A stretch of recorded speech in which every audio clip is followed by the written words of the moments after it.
Hello, welcome back to my channel. Today we are gonna react to this new video. The title of video is How Bangladesh is Secretly Becoming the Richest Country in South Asia.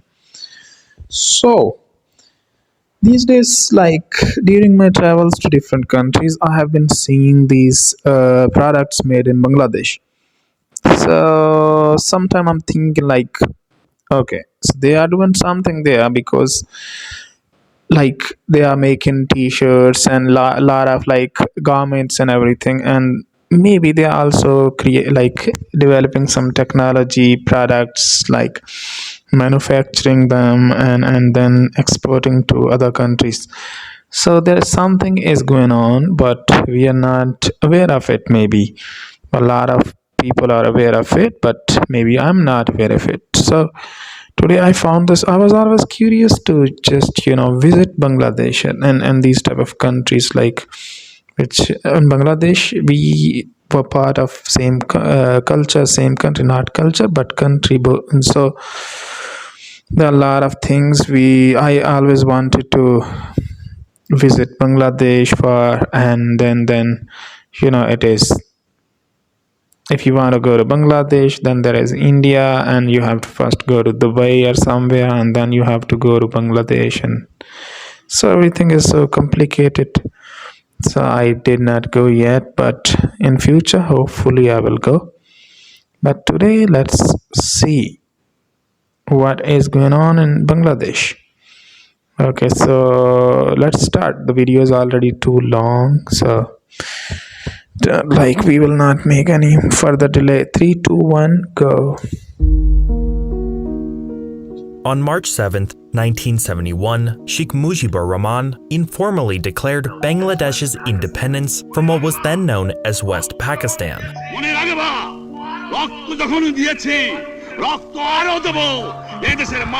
Yeah, this is when they were liberated, separated from Pakistan.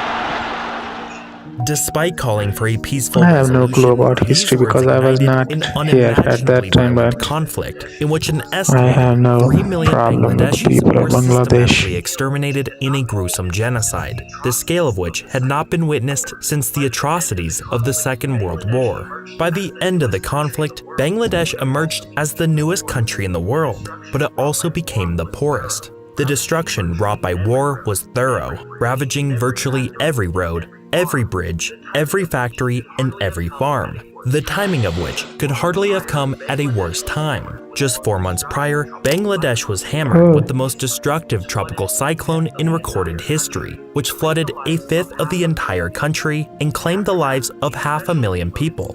In the aftermath, a special team of inspectors from the World Bank noted that some of the cities looked like the morning after a nuclear attack. At the dawn of its independence, Bangladesh was already a shattered nation, with an average life expectancy of 26 years and a child mortality rate that exceeded 37%. On average, individuals subsisted on less than 33 cents a day, while a fifth of the population lived on less than 4. Yet even more daunting was the reality that Bangladesh, deprived of considerable natural resources, habitually subjected to catastrophic natural disasters, and haunted by perpetual and often violent political instability, seemed devoid of a clear path toward making things better. It was a widespread perception that Bangladesh was destined to be forever synonymous with poverty and suffering, earning it the unflattering label as an international basket case. But astonishingly, against all conceivable odds, the past 3 decades have seen the country achieve perhaps the most significant advancement in quality of life indicators of any place in the world ever. Life expectancy has soared by 180%, while fatalities from tropical cyclones have been reduced by a staggering 100-fold. Poverty rates have dived from 80% to less than 19, while the child mortality rate has been cut by 92%. Its economy has emerged as one of the fastest growing in the world, with its GDP per capita once 50% less than Pakistan's, now almost 50% higher. And in 2019, it overtook even India, while harboring aspirations of reaching high income status by 2041. But how can a nation with all the odds stacked act against it improve at such a blistering pace? Is this truly another economic miracle or a mirage that will painfully wither away? It's not a mirage, I think. It is hard work of people. Before we delve into understanding the story of Bangladesh, we need to talk about something that affects each and every one of us. Have you ever wondered why you've been receiving an uptick in spam calls or emails and seeing ads popping up that are a little more than coincidental? Well, it's unfortunately because your data is being profited on. But this is only the tip of the iceberg. Data breaches and shadow profiles are giving complete strangers access to your most sensitive information, ranging from your home address, IP information, employment history, and even your social security number. But with the help of the sponsor of this video, Oh my God, I Incogni, thought you it can is- stay protected in an Incogni. ever more dangerous digital landscape. Incogni reaches out to data brokers on your behalf, requesting your personal data be removed, and deals with any objections from their side in a completely automated process. So sign up right now using my link in the description, or use code CASUALSCHOLAR at checkout for 60% off, and finally get your personal information protected. As Sheikh Mujibur Rahman returned home to his shattered nation in early 1972, having spent the duration of the Liberation War as a political prisoner, he faced a seemingly insurmountable task. As leader of the Awami League, the primary political force behind the independence movement, it was his responsibility as prime minister to fix Bangladesh. This entailed rapidly restoring law and order, constructing the nation's political institutions and infrastructure from the ground up, and formulating a cohesive plan for swift economic development. Yet he was to accomplish all of this with virtually non-existent resources. Adding to the complexity, the coalition force that had united against Pakistan during the war rapidly fragmented into various factions, each scrambling for control over economic assets and political power. In response to this escalating political instability, Mujibur and the AL found themselves prioritizing party loyalty over merit when appointing officials, a strategy aimed at safeguarding their precarious grip on power. Coupled with the grim reality that many of those who possessed the qualifications and expertise to work in government had been systematically eliminated during the war, the initial the government scenes are so grappled with a good. severely impaired capacity to devise and implement effective developmental policies. Nevertheless, the first issue to resolve involved determining the fate of properties and assets once owned by the former Pakistani elites. This was particularly important given that after 24 years of economic subjugation, these elites owned the vast majority of industries and businesses within the country. Seeing this as an opportunity to strengthen the power of the state, the government swiftly nationalized over 700 of these firms. Most of these were handed over to loyalists and party supporters, many of whom lacked prior this industry-specific happens experience in or every knowledge. country, I This think, move set not the only- government on a course toward a socialist economic system, eventually resulting in state ownership of all banking and insurance sectors, and a stunning 92% of industries across the board. The remnants of the private sector found themselves burdened with heavy regulations and import restrictions, even being subjected to profit caps. Meanwhile, foreign investment was outlawed unless partnered with the government. It didn't take long for the harsh reality to set in. This had been a massive mistake. Under poor management, the state-controlled economy faltered dramatically. After just 3 years, industrial output declined by 66% due to inefficiencies. And after forcing farmers to sell their products at artificially low prices, agricultural output, the backbone of the economy, and the primary income source for a majority of the population, plummeted by 84% compared to its pre-war level. Food was becoming ever more scarce, but the situation quickly turned dire. From April to July 1974, heavy rainfall led to catastrophic floods that wiped out the nation's rice crop. I think most of the people, economic they impact eat rice was there. disastrous. Rice and Inflation fish. soared to 400%, leading to widespread Rice are hoarding good, and actually. speculation, while the government's food rationing system was brought to its knees Scenes by are so corruption. good. I don't To know where compound did the he go crisis, from, the but United States, protesting Bangladesh's these are continued the trade real with scenes embargoed from Cuba, that country. withheld Then 2.2 it's million tons of like food aid. one Within of the just most 9 good months, place. 1.5 million people perished from starvation. The fallout from these events severely Mujibur, undermined no, Mujibur's Mujibur. support, fueling the formation of a wide-reaching God, Mujibur anti-Mujibur Rahman, coalition, I bolstered think. by the military and an emerging class of capitalists. Facing this Mujibur. opposition, Mujibur became increasingly authoritarian. He declared a state of emergency, consolidating his power as both prime minister and president. He established his own paramilitary force, which was used to torture opposition members and intimidate the population. He abolished other political parties, banned independent press, instituted martial law, and doubled down on his bid to create a socialist state. By 1975, Bangladesh was transforming into a one-party totalitarian socialist state. But this didn't last long.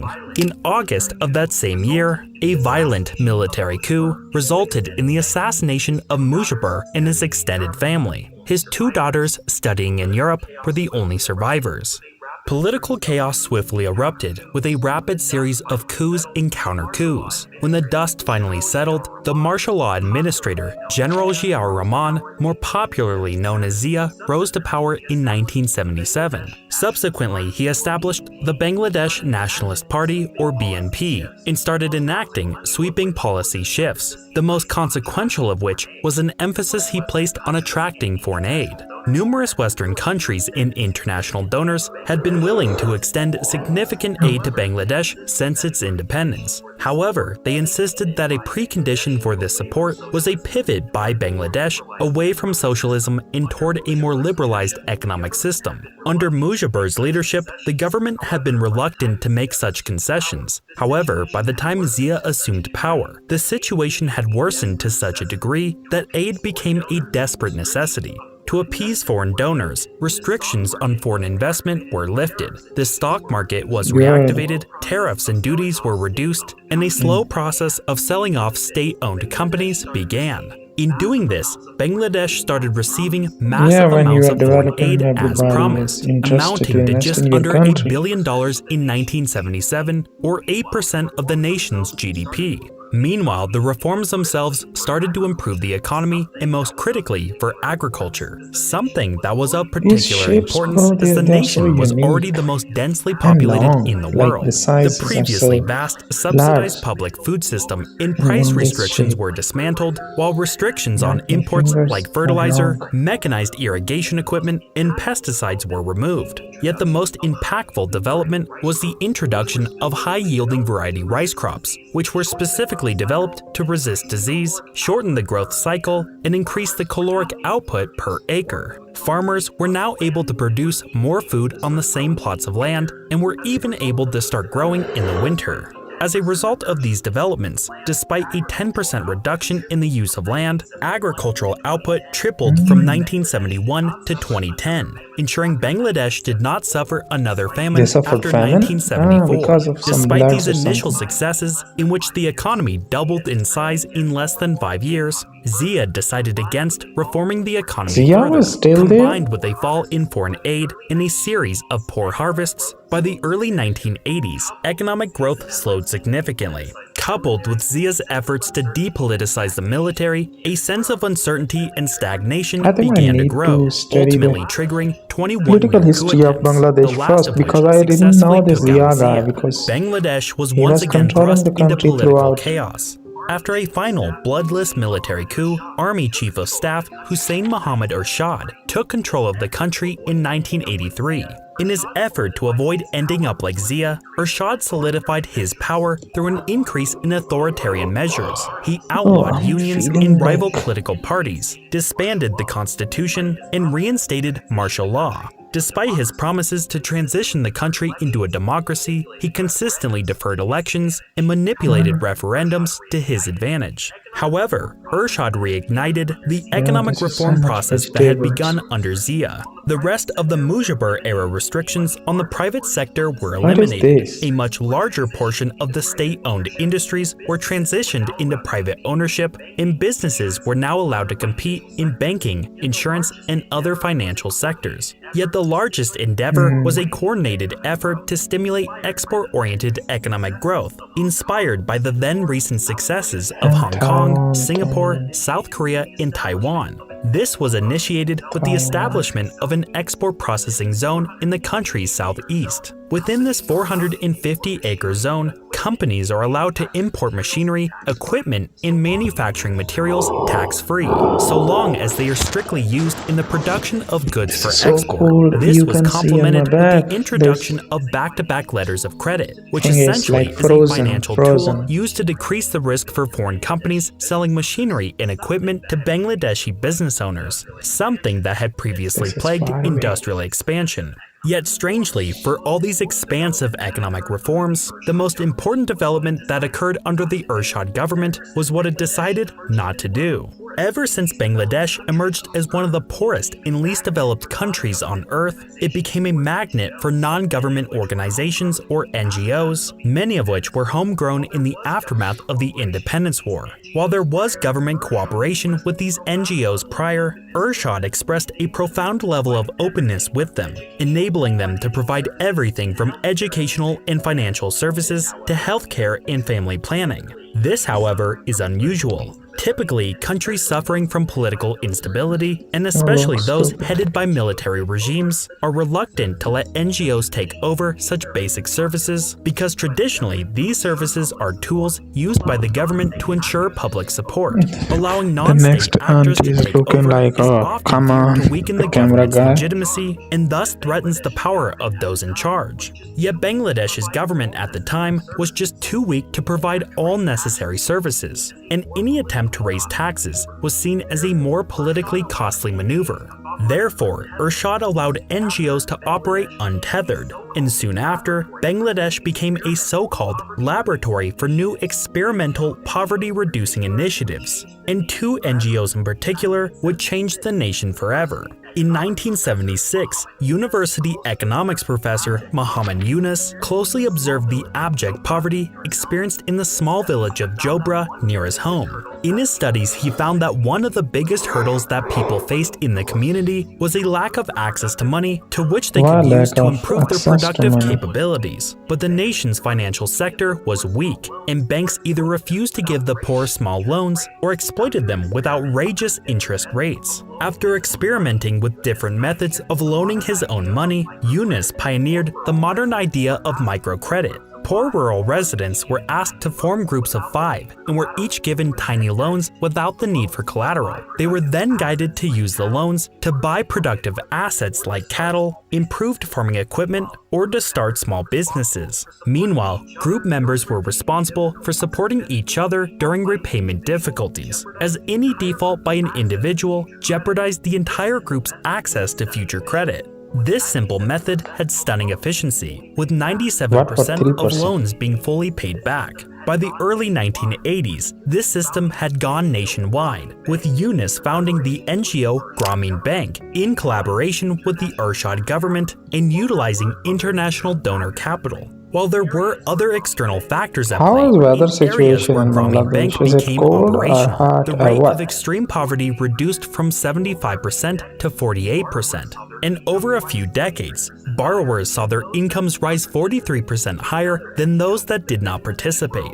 Another NGO, the Bangladesh Rural Advancement Committee, known by its acronym BRAC, was founded by Bangladesh-born Shell oil executive Fazil Hassan Abed, who left his position in the UK to help those in need. BRAC got its roots building 14,000 homes for refugees and establishing desperately needed medical centers following the war. Its initial success saw it quickly expand to various other avenues for alleviating poverty. In response to diarrhea being the top cause of child mortality in the late 70s, BRAC trained members to teach mothers to prepare oral rehydration solutions. Over a decade, they reached 12 million homes across 75,000 villages, reducing diarrhea-related child deaths by 90%.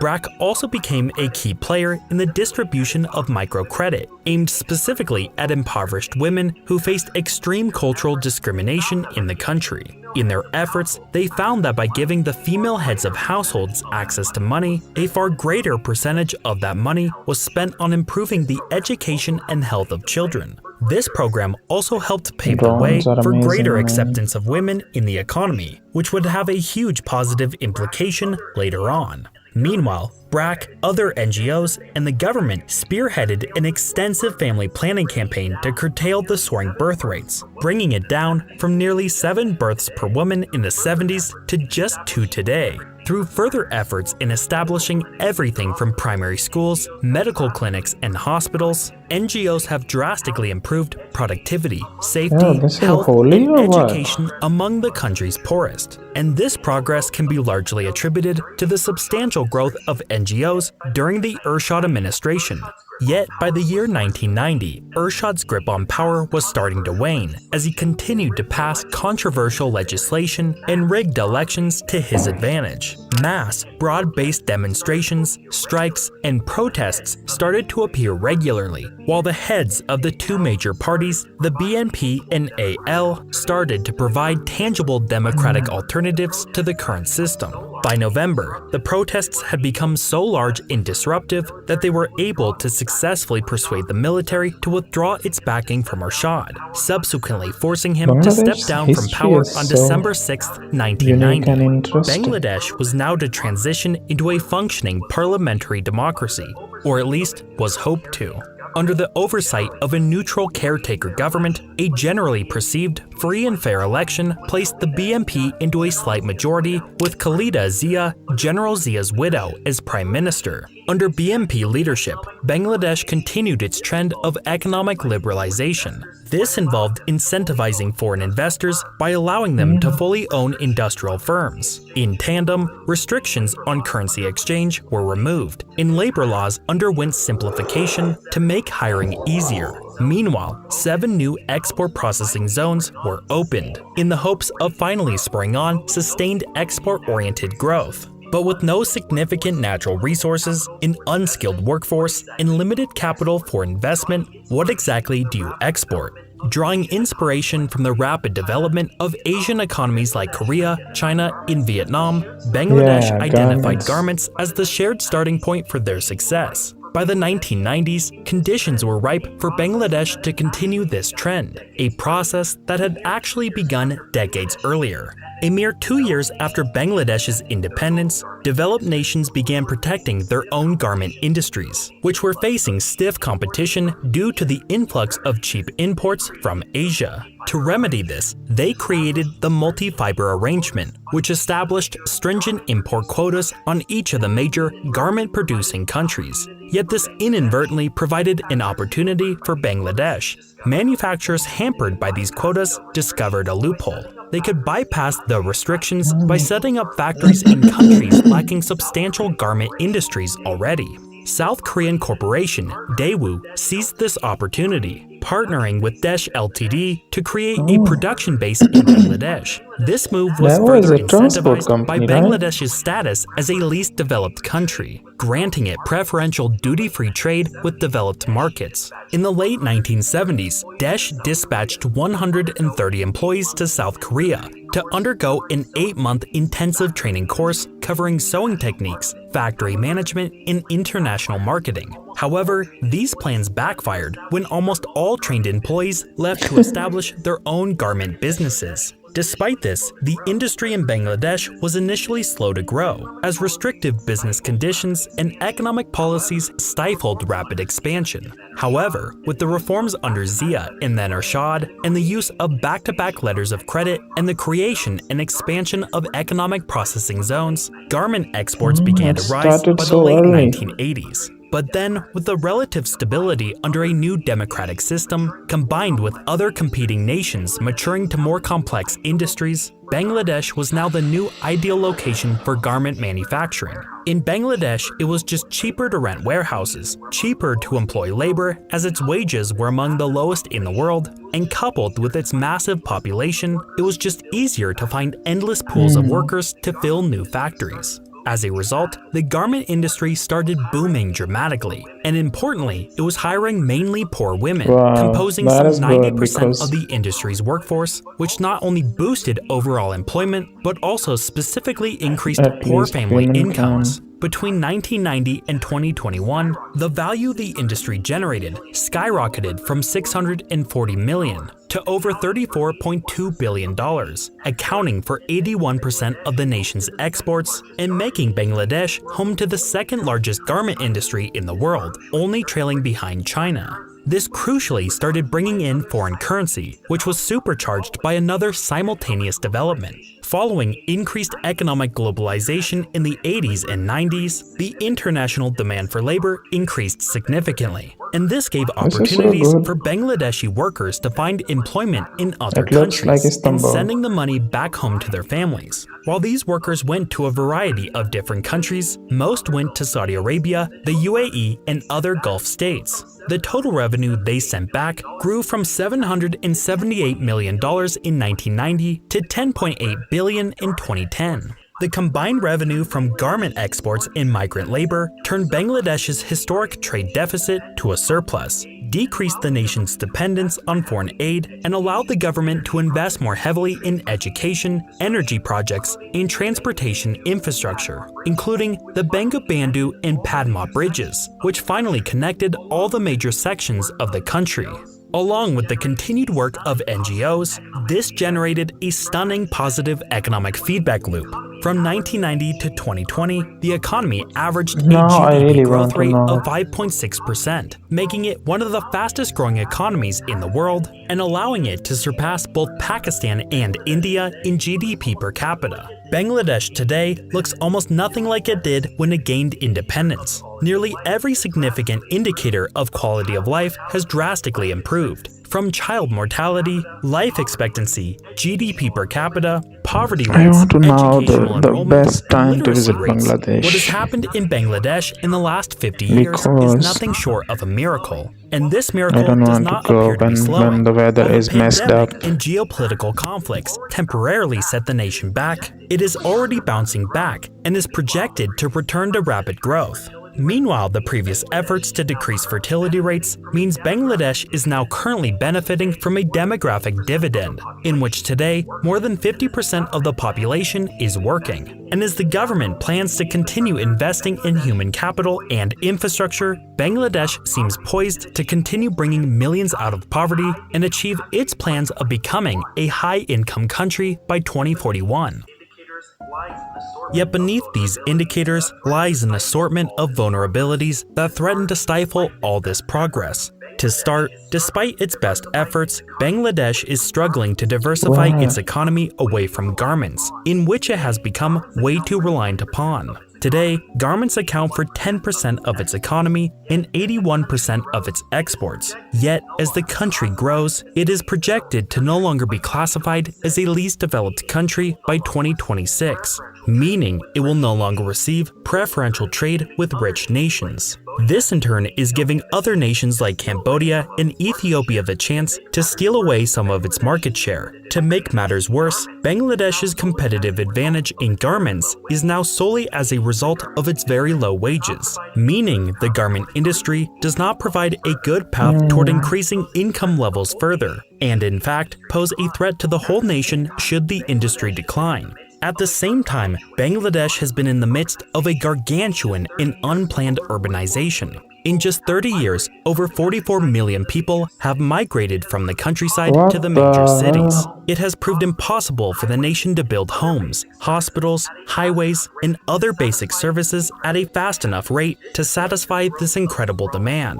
This has led to the growth of sprawling slums that are contributing to poverty, inequality, and pollution. Yet this is only set to worsen, as an additional Projection 45 is million are not projected to good move to the because already crowded cities how by can you 2050. project like But scarier 45 still million is the people fact will that move? Maybe they Bangladesh will is not. one of the most vulnerable nations in the world to climate change. Nearly 75% of the nation sits below sea level. And coupled with its high population What the hell density sea and level? reliance on agriculture, weather-related events I did cause not $1 billion understand this. in damage every year. By 2050, this is set to increase to $3 billion annually, with potentially 19 million people being displaced due to increased storm intensity and flooding. All of these issues are substantial threats to Bangladesh's future. Yet, with strategic planning and the implementation of appropriate policies, they can be overcome. However, there exists an issue that outstrips all the others combined. This concern is not merely an external circumstance, but rather is intertwined with the very fabric of the nation. The issue is its government structure and its politics. Since its very inception, the country has been Yeah, subject this to weak happens government institutions, with an almost all overbearing Muslim military that countries. continues to intervene in politics, and authoritarian leaders that abuse their power. Each of these have been supported by corruption that exists at every level of the society and the economy.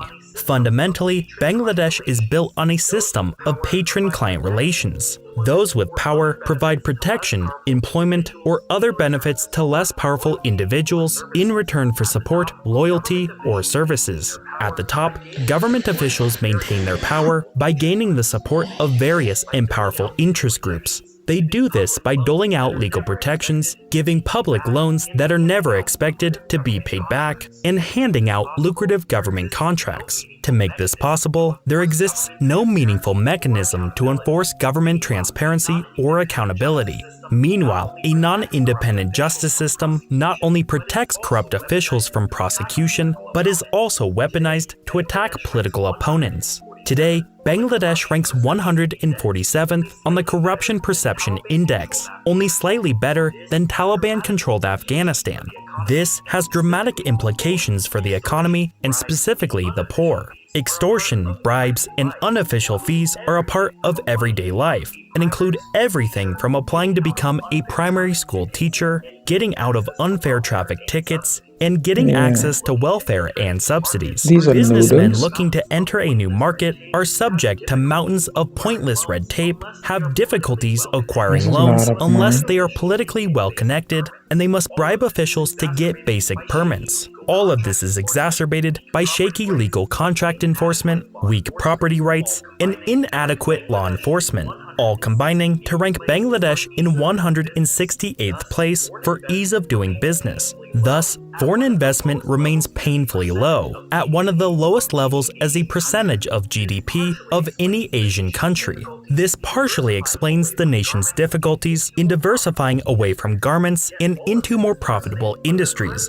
Yet all of this is worsening under current Prime Minister Sheikh Hasina, who is one of the two surviving daughters of Sheikh Mujibur Rahman. While Mujibur was ultimately assassinated for trying to create a one-party state, Hasina is actively fulfilling her father's aspiration. Utilizing the AL's power over the court system and the police, she had her main rival Khalida Zia arrested in 2015 and banned from politics. In 2018, the Digital Security Act was passed, ostensibly to curb religious radicalism. Yet, it has been used to arrest and silence those who speak What? out against the government online. Meanwhile, the use of a neutral caretaker government to ensure fair elections has been done away with.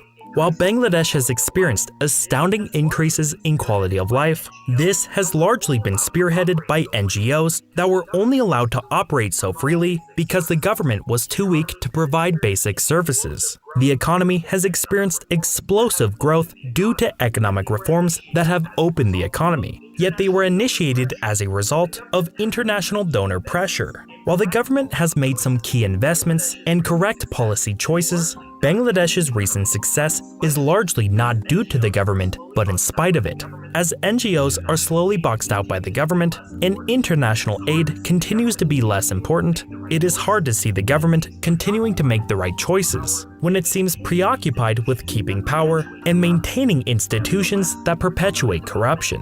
Nevertheless, through its stunning development thus far, Bangladesh has proved to the world that it's not a basket case anymore. Don't forget to check out Incogni today. Just click the link in my description and finally get your personal information protected. Nice, the video finished. Now I have two questions. One is like how the local people of Bangladesh think about the local government. Like recently there were elections in Bangladesh, and I think there are a lot of like online. I'm just reading online tweets, and everybody is talking that like the elections are rigged, and these elections were not fair. So I wanted to know whether, like, how people think about the government in Bangladesh. And second thing, I wanted to know that what is the best time to visit Bangladesh, because I don't want to ruin my vacation if I like, not vacation but my trip, because I'm not very rich person. So if I hardly can visit Bangladesh, and unluckily if I'm supposed to visit on the, like, during the days when the weather is not good, so it will be not good for me. So I wanted to visit Bangladesh, but I wanted to know at the same time that how the weather of Bangladesh is. So see you in next video. Thank you so much for watching this video with me, because it was long video. So see you in next video. Take care. Bye bye.